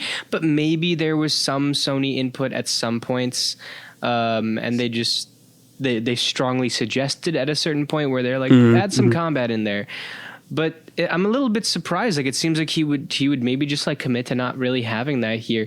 But maybe he also he seems interested in the idea of giving people the choice to do that, but then potentially make them feel bad for it, like you said. Yeah, like have them feel the consequence of taking a life, I think, which is important. It's an important lesson, I guess. So the fact that he includes it is really fascinating. Exactly. He just does it in the most bare minimum kind of way here. And I don't know if that's the same in Death Stranding 2. You seem to have played a little bit of it. Do you think the combat's better? The combat is so good. Oh, yeah? It is so good. Oh, let's go. That's sick. It is. It's kind of, it's like, it's not the best. Like, it's not Metal Gear Solid 5 levels of like, this is peak Kojima gameplay, which, to be fair, I haven't played Metal Gear Solid 5 all the way through, so I can't really say that for sure. But from what I hear, that's kind of like where he peaked in terms of like gameplay and like how you can interact with players in the world. But there's a lot of Metal Gear Solid 5 and Death Stranding too, in a good way. And the combat is very reflective of that, because there's a lot of options going into. Because one of my favorite things to do in Death Stranding was to go to the mule camps to take the resources, because that's where you would find all the metals and ceramics to build the roads and shit. And so it was like, for me, like the way I played, I found it necessary to take down those enemy camps. And in Death Stranding 2, it just made that aspect of the game way more fun and enjoyable to deal with. Right. Which seemed completely alien to me when I was playing Death Stranding 1, and I was hearing about how Death Stranding 2's combat is really great. And I was like, how is that even possible?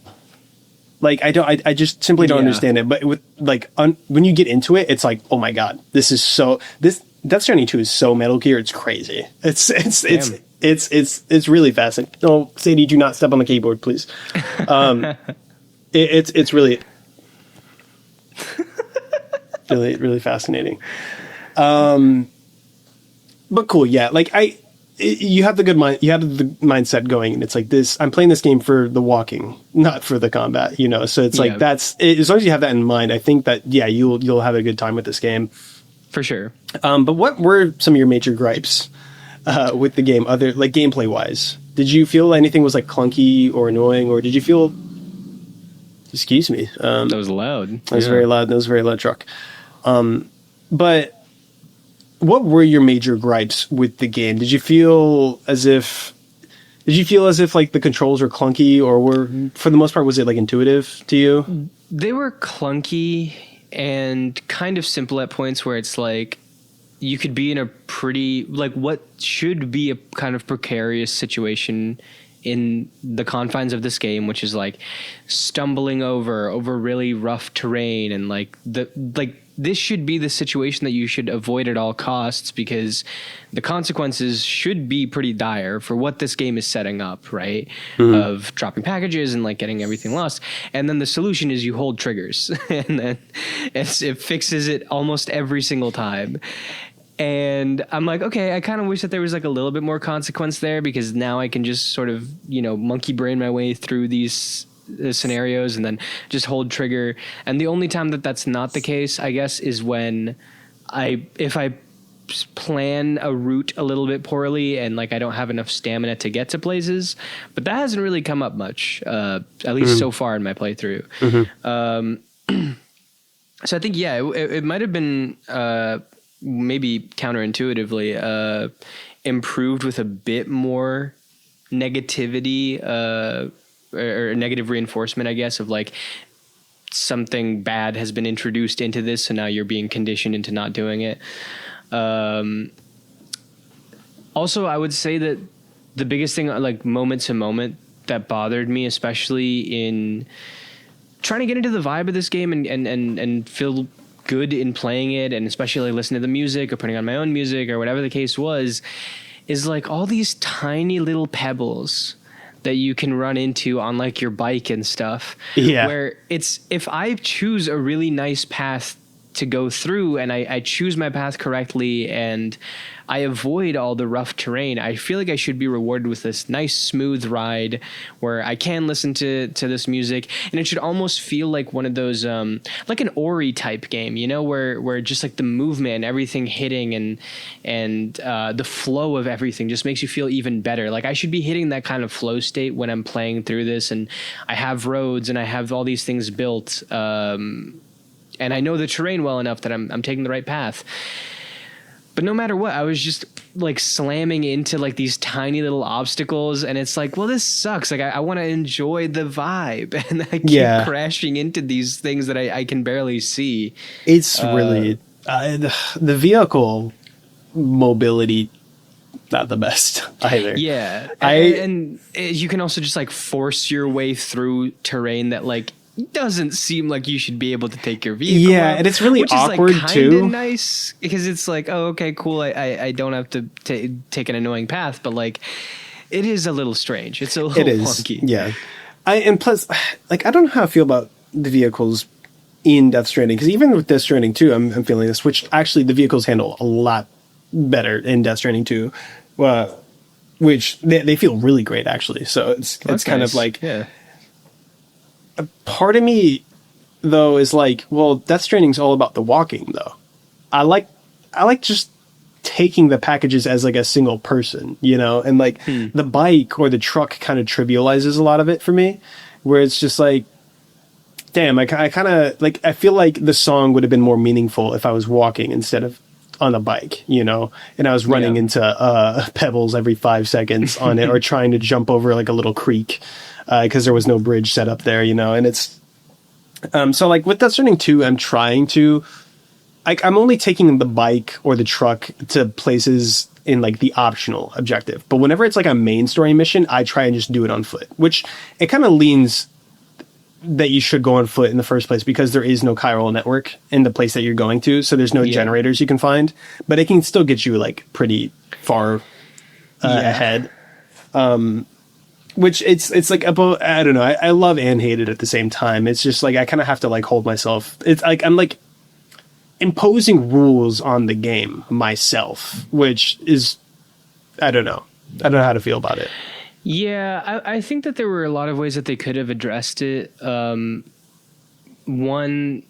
you could just give it as like, instead of just being able to generate a vehicle at will at any point when you enter even a new area, I feel like you should have to get to a certain, like maybe they should have had bike creating stations that didn't necessarily or vehicle creating stations that didn't necessarily exist at every single place that had like fabricating equipment abilities. Yeah. Because then you could put it like halfway through a particular area, and so you're kind of forcing the person to forcing the player to actually explore the area on foot before you get access to something that could make it go a little bit faster, because they're going to be backtracking and doing all of these things.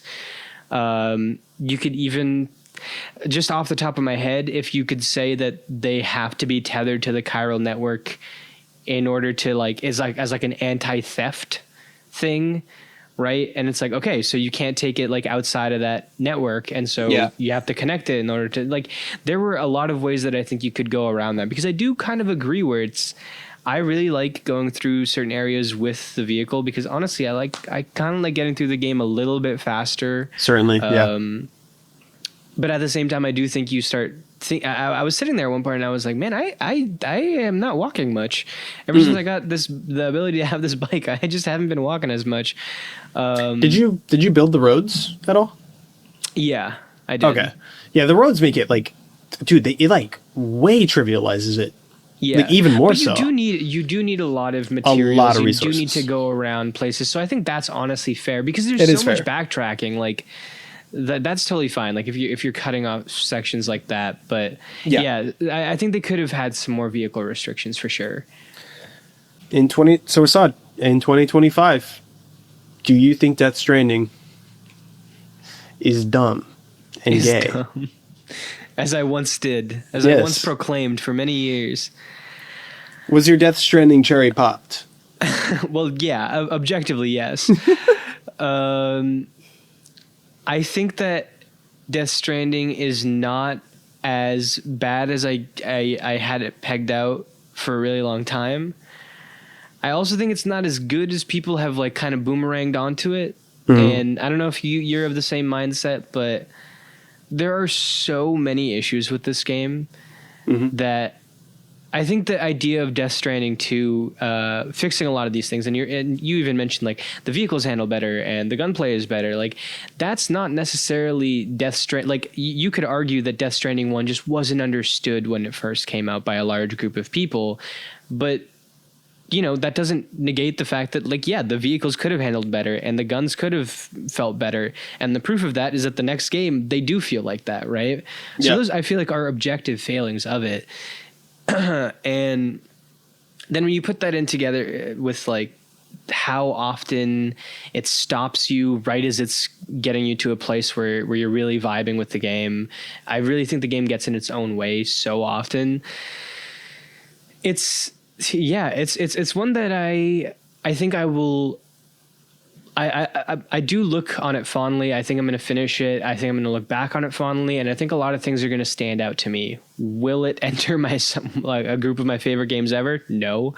Is it something that I think I should have been shitting on this harshly for this long? Probably not. I think it's fun, a nice little medium. But I'm really excited for Death Stranding 2, and I feel like I might end up really, really loving that one. So if all this did is just get me into Death Stranding 2 and I really enjoy that, that's a success in my book. Yeah. That's a success in Kojima's book. That's also true. Yeah, that's a success in Kojima's pocket. Certainly. I mean, how are you feeling? We both played this for the first time, really. Yeah. Over the last couple months. So you having finished it, like, what are your overall thoughts, I guess, on it? I think Death Stranding is Kojima's. It's not the most fascinating game he's made, and it's not the best game he's made, but it is certainly the most interesting game of his I've played. And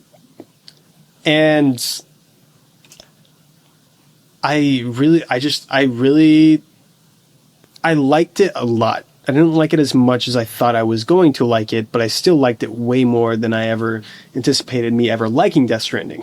Especially... hold on. Let me try and piece how that works. Let me explain. In 2021 or 2022, when I tried playing Death Stranding for the first time, I really did not anticipate liking it at all. And like now, today, I really, really vibed with the game a lot. And I think that I never thought I'd get to this point with it. And for the most part, I think Death Stranding is zen. I think it's the gameplay loop is really satisfying. I think there's a lot of great good stuff in there.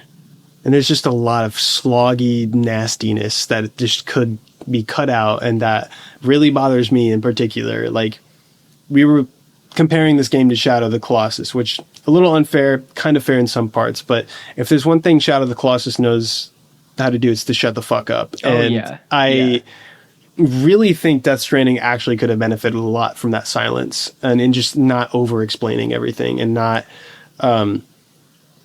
interrupting you every 5 minutes, especially in the beginning. I think like when the game finally lets you be on your own, that's when the game is at its best. And I think it's great. I don't think it's one of my favorite games of all time, but it's certainly one of the most interesting games I've ever played. And I'm never not going to think about Death Stranding. I'll put it that way. Like, I think that this game will always creep up in my mind, and I think I'll always have an itch to kind of play it too. I'm getting a little tired of it because I went immediately from Death Stranding 1 into Death Stranding 2, which I'll get into here in a second. But in the future, I can easily see me returning to Death Stranding. Just deliver some more loads all over the US. So yes, sir.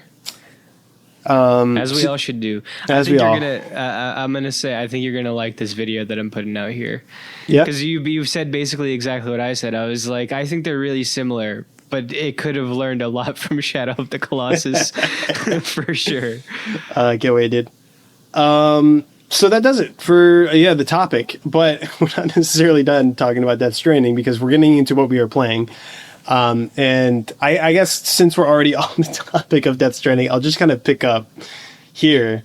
Yeah, we'll go through quickly about what you're feeling with Death Stranding 2 over there. Yeah, well, first I want to talk about PT because there's a lot of synergy with PT into Death Stranding, which I find really fascinating. Like, obviously, PT 2013, 2014? I think it was 2013. Was PT 2013? Yeah, it was. Get the hell out of here! There's no way. It was dropped at Gamescom 2013. Shadow dropped, and 2014. Oh 2014. My god. Okay, I mean that makes sense because it was PS4. Yeah. Demo. Damn. Came out of the blue. No one knew where it came from. And I remember when the game came out, and I didn't really care for it, though. I remember my cousin was like, we should all go on the PS4 and play PT. And I was like, what's that? And he's like, it's a horror game. And I was like, nah, I just want to play Nerf or something like that. And so we were like out just doing random bullshit. And I regret it every day. Every day I regret not being there for PT when it was released, because it's delisted. It was unveiled. It was Silent Hills. Norman Reedus was in it. It was helmed by Hideo Kojima. Guillermo del Toro was supposed to be a part of the project as well. And it was canceled unceremoniously by Konami. And it eventually evolved into Death Stranding. Norman Reedus is the main character. Guillermo del Toro is a part of Death Stranding. And obviously it's a Hideo Kojima game. There's a lot of fetal horror within PT that kind of finds its way into Death Stranding as well, which is very... Actually, we didn't get into that. How did you feel about the baby shit in Death Stranding? In Death Stranding? What do you mean? Like, how did I feel about the baby shit? like I feel like it kind of... This kind of... Okay, we're just getting back into the topic. Do you think the game has like a pro-life undertone to it? Oh, interesting. Because I feel like it is trying to say something in that regard. You know? Yeah. You know, I haven't given as much... That makes so much sense, and I didn't really give much thought to it. I don't think I can make like a definitive statement either way. That's fair. That's fair. I think you might be onto something, and it's something that I'll definitely look into. And it should have probably picked up on, honestly. Well, because like they talk about the BBs as if they're just equipment, you know, like they objectify them to the point where it's just like, don't even like consider it a human being. And the whole point of the game is like, oh, he's like gaining a connection to this baby. I actually think it's really fascinating too. There was one observation that I read about with Gene Park of the Washington Post, really fascinating writer. He kind of pointed out that Sam is your BB throughout the game. You you're teaching him to walk.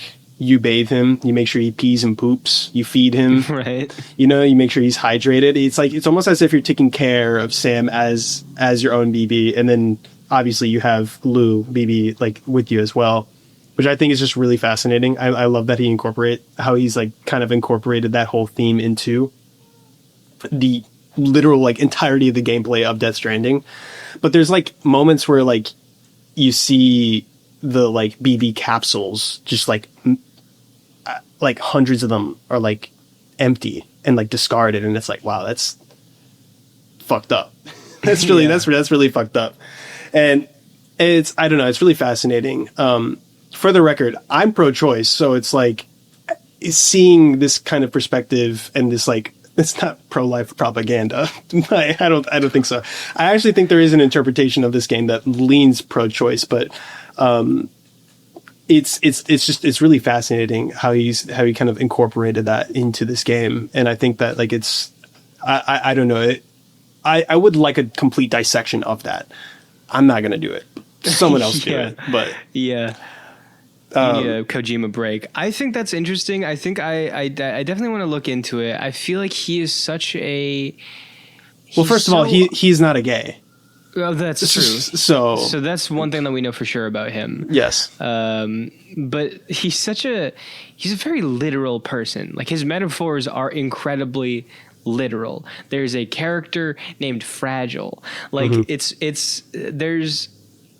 so part of me wants to say that maybe, you know, the idea of it is taking care of our young or nurturing them, or even like that fostering creativity and things like that. And I wonder if there's like an element of that Konami split and like the idea of creativity versus commodity and things like that. And but I also feel like maybe that's giving too much credit to the guy who's just very openly has always been super obvious about the things that he doesn't have. He's very heavy handed with what he does. So maybe the most like one layer in explanation of it being pro-life is the thing that he was trying to get at. And there's no deeper meaning to it, but maybe another part of me does feel like there might be something more to it as well.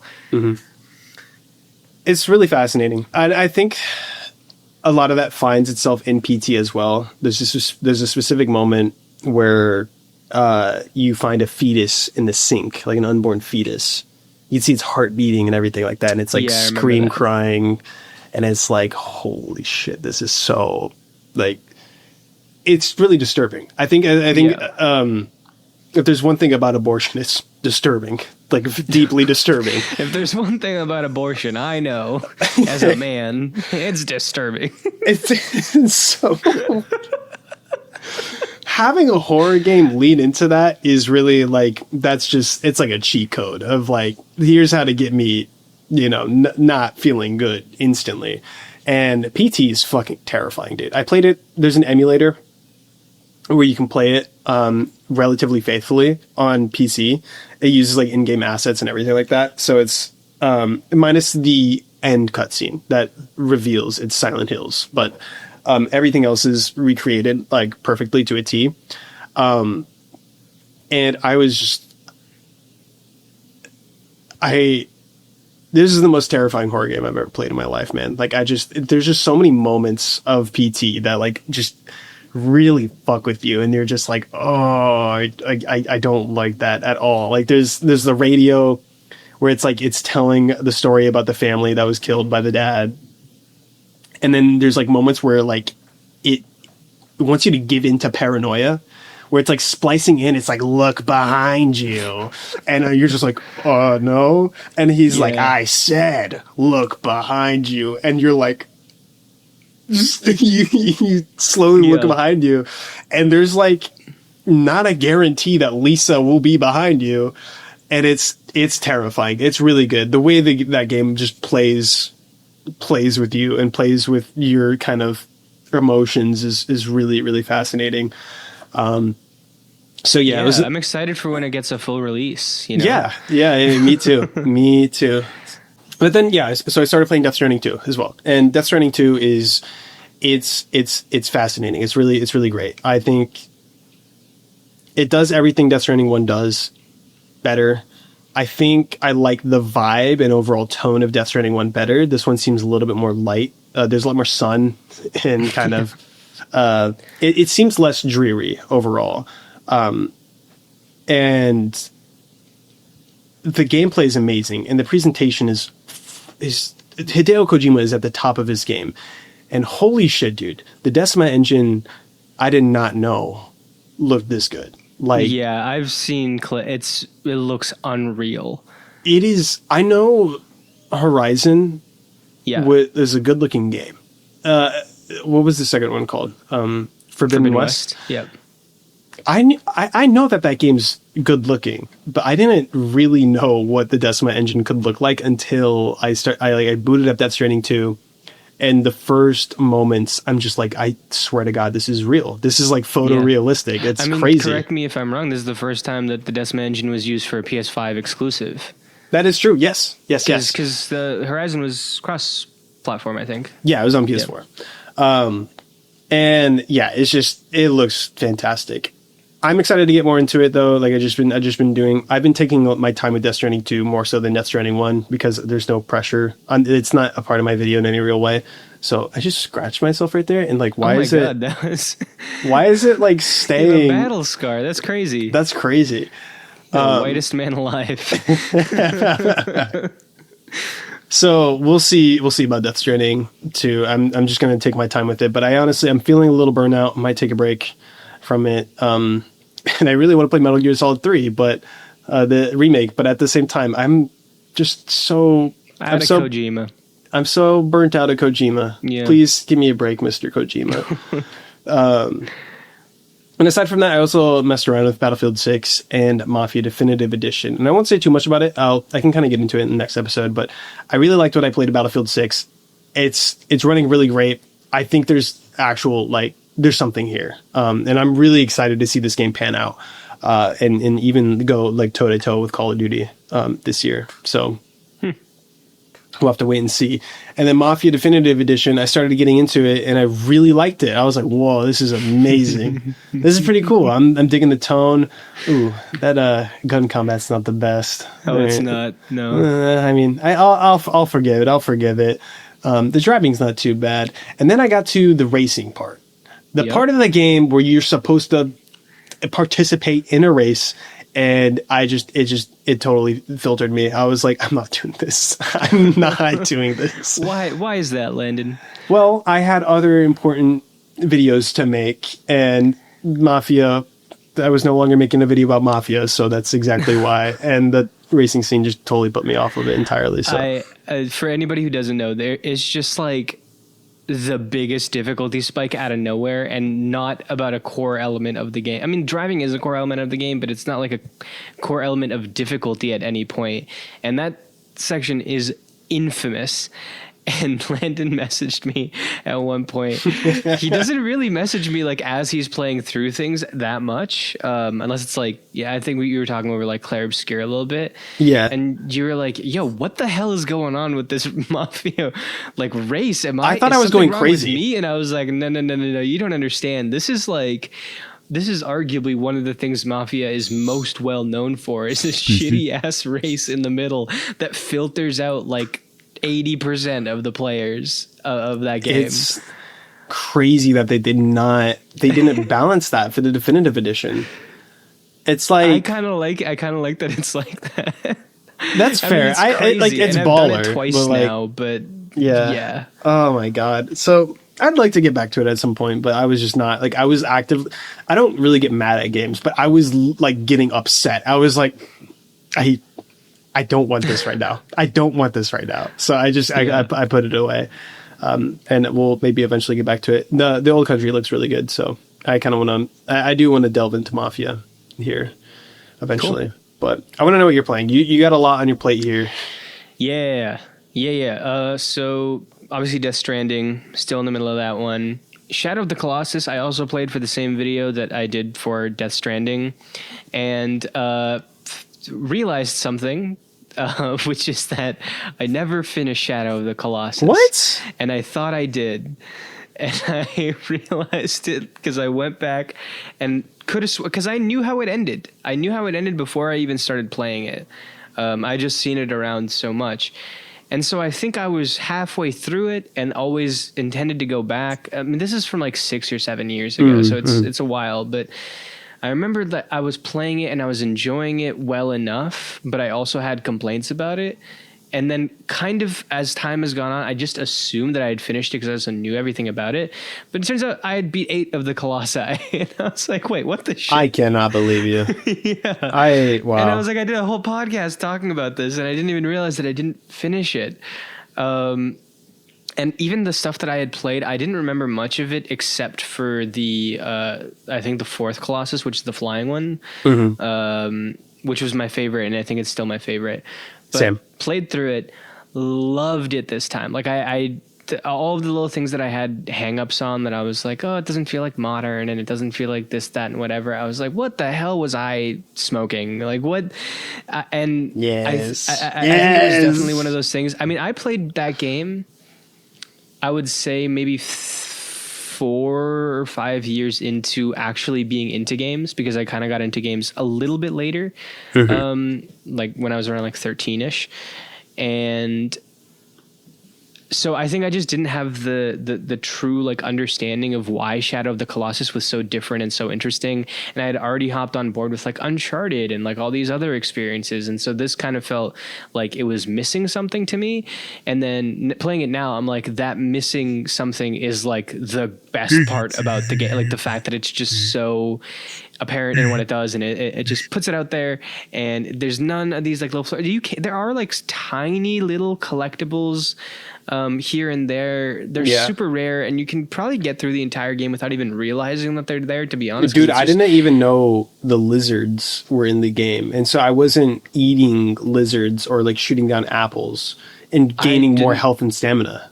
I didn't know that either. You were telling me. I just I had no idea. Have you seen the lizards in the game? No, I don't think so. So if you like keep your eyes peeled, there are lizards, and you shoot them, you go up, you interact with them, and then your stamina bar increases like a little bit. Wow. Same thing with your health bar too. If you shoot down apples and stuff, and there's like special golden apples that you can eat. That's crazy. I did not realize that until now. It's pretty insignificant because the main way of increasing your stamina is by defeating the colossi. Yeah. And so the big secret, like to get to at the very end of Shadow of the Colossus, is to max out your stamina bar so you can climb the tower. Like you can climb that thing and get to the top of it. That you see at the end credits. And up there's like, you can find the wildlife, and you can eat like, there's some apples up there that are like special or something like that, but that's pretty much it. It's really fascinating. Yeah, I just think it's so cool that the game is, like you said, the fact that I didn't even know about this, I think that's cool. Like I got the main experience of Shadow of the Colossus. I stumbled on a couple of very small things that I was like, oh, there are collectibles in this game. Wild. Or I don't even know if they're collectibles. I think they like alter a couple things, but but the fact that I got like the majority of the things I needed to out of there, and then it just very silently has these other things that it doesn't even mention. But there's such a focus on how dry and dead it is. But then you go into these areas and there's like this lush forest or like this giant like body of water that you're going through. And I was just like, I don't know why this wasn't clicking to me before, that this was what was so cool about the game. And then looking at the giant colossi and finding your way up there. And I've always enjoyed scale in games. So it was just one of those things where when I played through it the first time, I was like, I like this and I respect it and I know its place in history and obviously think that it's really cool. It's just not one of my absolute favorite experiences. I think playing through it now is like, I don't know where I would put it, but it is just such a fantastic experience, and I definitely align a lot more with people who consider it to be like one of the best games ever. And I think that's pretty incredible to play the remake 7 years after the fact that it came out, and it's a remake of a game that was 13 years old by the time that it was made, and play it now and be like, wow, this hits so well in today's landscape, and it is still like such a worthwhile experience. So big up Shadow of the Colossus. My bad, bro. I wasn't familiar with your game. I've also been playing Felvedek. Also talked about that in the video. Cool little JRPG. For those of you who don't know, it's not really a JRPG. It's like this. I've explained this to you, right, Landon? It's like this Euro horror comedy JRPG. Pretty short experience. Nice little like. Kind of gets into ethereal psychedelic storytelling, especially later on in the game, but pretty short, pretty fun. Check it out. I really enjoyed it, and it's just like a very unique experience. Bionic Bay. This one I'm really loving. I'm almost done this one, and it's very much in the vein of Inside or Limbo, but the scale is even crazier. And I think I talked about this in the last podcast the as well. Cyberlich, yeah, the Cyberlich interview. Just having so much fun with this. Nice. And it's the perfect level of like, it feels like it flows super well. The puzzles take a little bit of thought, but you can get through it in a really like nice flow state. I love how inventive it is with its puzzle solving. Everything fits well. All the sound effects are great. All of the visual effects are great. And I think it's one person who made this. I might be wrong, asterisk that a little bit, but it had to have been a small team. And I think they just they knocked this one out of the park. I really, really like this one, and I am very excited to see what they do next, if anything. I don't know. I know the games industry is kind of a difficult beast to get into right now, and I don't know if the game did super duper ultra well, even though I was following it for a while and was excited about it for a while, but definitely check that out. That can be my indie corner, I guess, for the video as well, because I realized that I didn't put one in here. Another game that I think I touched on really quick in the last episode, Post Void. Really fun psychedelic shooter. It's just like it's super short. It's a true rogue-like experience in the sense that there's no meta progression whatsoever. Every time you just start it up, you're going through these levels that are slightly randomly assembled, and you just have to kill people really fast. Otherwise, the liquid in this little jar that you have goes down, and if it goes down to the bottom, you die or have to like restart the whole thing over. Also, so time does that, and then getting shot does that. So you just have to be quick, and you have to avoid hits, and it's super simple, but it looks crazy, freaky, nutty, awesome, and it's just go, and then you lose, and then you're like, I want to get right back into this. There's nothing stopping me from going right back into it. So very, very fun game. And then the last thing I've been playing on here, Cyberpunk 2077. Finally got to Cyberpunk 2077 because I'm working on a video where I try and play through more RPGs this year. So I envy you, man. I've been wanting to get into it for so long now. I'm gonna be real with you, and I'm not gonna give too much away, but it's not hitting as much as I thought it would. Oh, really? I'm I think 3-4 hours in, so I'm still pretty early. Like, there's a lot of time for it to make an impression on me. Mm-hmm. But there's parts of it that feel a little bit lifeless, and I am not in love with the writing or the voice acting currently. Are you? Because I've heard Male V kind of sucks. Are you? Yeah, he does kind of suck. Wow. Okay. Yeah, because I don't like his performance. I feel the same way about Male Shepard in Mass Effect. Interesting. I did not I feel like he's like the most iconic version of that character. I prefer FemShep way more, dude. She her voice is like way. I just really appreciate her voice a lot more. And I feel like I feel the same way about Cyberpunk 2077.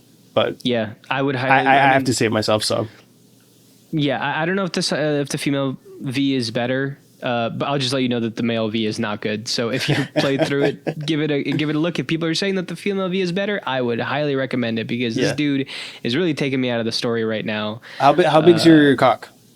It's micro. Nice. Yeah. Cool. Okay. Cool. Yeah. I believe in microcock supremacy. Yeah. So I mean, I made myself in the game, so it was important. I thought to get like a lot of the details right, but yeah. I didn't know that about you. I tried making myself in the game, and I just couldn't figure it out. I'm so bad at character creators, and I was in there for 30 minutes and trying to figure it out, and then I was like, "Fuck it, randomize." Just took a random character. Or maybe I might have even taken the default character, which might be stupid. I think default V looks fine. Like he just looks like a guy. So and I'm not the kind of guy to get too into character creators. I've learned. So yeah, but yeah, cool. That's what I've been playing. Awesome. Well, did you want to elaborate on Bionic Bay? We're in the indie corner or no? I feel like I went through it. That's right. Well, that does it. That's it. We finally got past another episode. Finally got past. Yeah, like we're like being held at gunpoint. Well, I'd like to celebrate this accomplishment. It's another thing over and done with, and we don't have to worry about it anymore. It's not like we have to edit this thing and post it and time it with our other releases at all. Nothing like that. This is gonna be super. It's gonna be hella smooth, dude. Nothing's gonna go wrong in the production of this episode. No. Thank you guys so much for joining us. Again, you can rate us, comment, any of that jazz that you do on the social media feeds.